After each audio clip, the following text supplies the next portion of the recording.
Selamat datang kembali di sesi pendalaman kita. Kali ini kita mau lihat lebih dekat sebuah inisiatif yang menurut saya cukup menarik ya. Ini program sosialisasi kesehatan reproduksi, lokasinya di SMA Negeri 2 Pati. Sumber kita ini sebuah narasi yang cukup detail, menceritakan gimana sekolah ini yang udah ada sejak 1990 loh, bekerja sama dengan pihak puskesmas gitu, untuk membekali siswanya.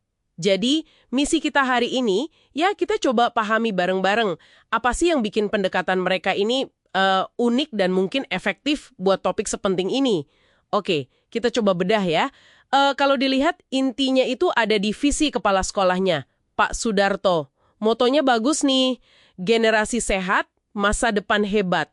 Kedengarannya kuat ya. Dan visi ini coba diwujudkan lewat kemitraan. Nah ini, kemitraan strategis dengan Puskesmas Pati 1, itu puskesmas setempat. Dan perlu dicatat juga nih buat Anda, SMA Negeri 2 Pati ini kelihatannya nggak cuma ngejar nilai akademis. Mereka kelihatan serius juga soal well-being siswa, sampai punya tim pencegahan dan penanganan kekerasan, TPPK. Jadi, kemitraan sama Puskesmas Pati 1 ini kayaknya jadi salah satu cara utama buat mencapai moto sekolah tadi. Betul, betul. Dan memang fokusnya jadi pas banget ya ke tantangan masa remaja.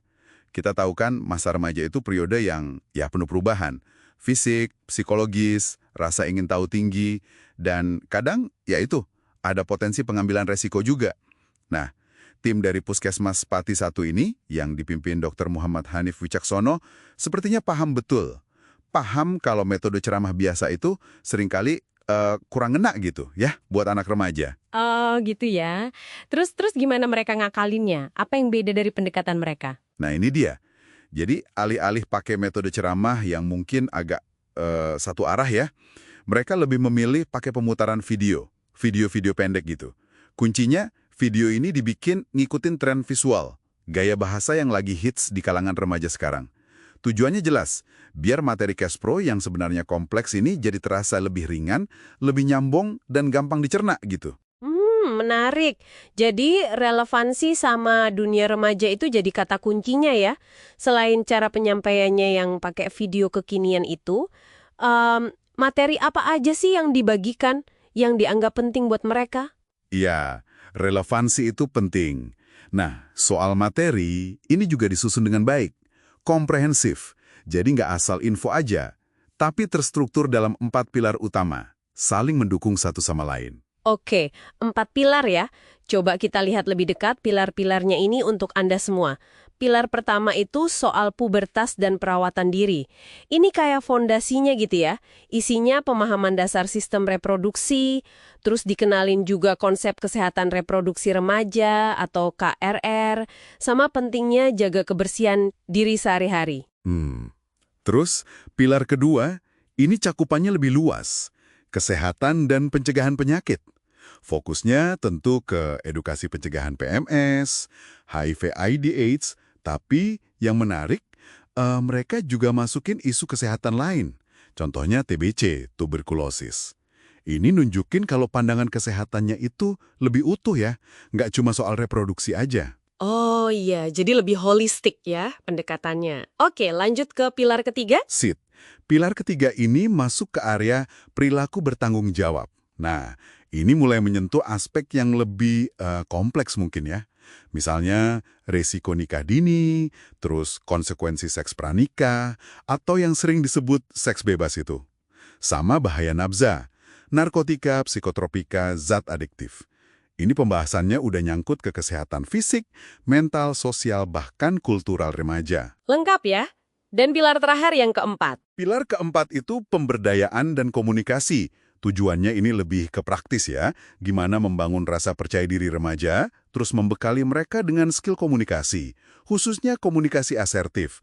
Biar mereka bisa bilang enggak gitu, kalau ada di situasi beresiko. Kemampuan menolak itu kan penting banget. Oke, jadi metodenya relevan, pakai video, materinya terstruktur dalam 4 pilar. Tapi tujuan akhirnya apa nih? Apa cuma sekedar ngasih informasi aja? Bagus pertanyaannya. Sebenarnya jauh lebih dari sekadar ngasih info. Kalau kita lihat gambaran besarnya, ada semacam ambisi gitu ya, untuk menjadikan siswa yang ikut program ini jadi agen edukasi sebaya atau peer educators. Model peer education ini kan seringkali dianggap efektif ya, karena informasi dan pengaruh itu datangnya dari teman sebaya, sosok yang biasanya lebih dipercaya, lebih dipahami konteks sosialnya sama remaja lain. Oh, jadi ada target jadi peer educator juga ya. Terus inisiatif di SMA 2 Pati ini, apakah ini program yang berdiri sendiri atau gimana gitu? Nah, ini ternyata bagian dari strategi Puskesmas Pati 1 yang lebih luas. Mereka punya program namanya PHTC, Program Hasil Terbaik Cepat. Semacam inisiatif buat akselerasi target kesehatan gitu. Dan program ini nggak cuma di SMA 2 Pati, tapi juga menyasar sekolah-sekolah lain. Penting juga dicatat, kegiatan ini nyambung kok sama agenda kesehatan nasional, khususnya upaya buat menekan angka IMS, infeksi menular seksual, sama kehamilan remaja. Jadi ada sinergi yang kelihatan jelas ya, antara level lokal sama nasional. Oke, oke. Jadi kalau kita tarik benang merahnya nih, apa ya intisari yang bisa Anda para pendengar ambil dari sesi kita kali ini?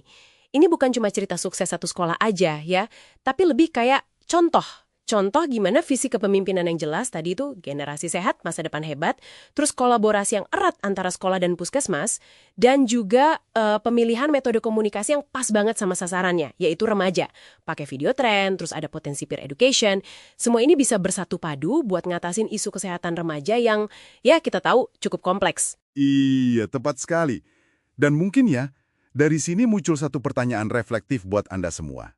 Kalau kita belajar dari model kayak di SMA Negeri 2 Pati ini, yang kelihatan banget mendorong pemberdayaan siswa jadi edukator sebaya. Kira-kira gimana ya caranya kita di komunitas kita masing-masing bisa lebih efektif lagi memberdayakan anak-anak muda? Memberdayakan mereka sebagai agen perubahan positif, terutama untuk isu-isu kesehatan mendasar yang jelas banget akan membentuk masa depan mereka. Coba direnungkan.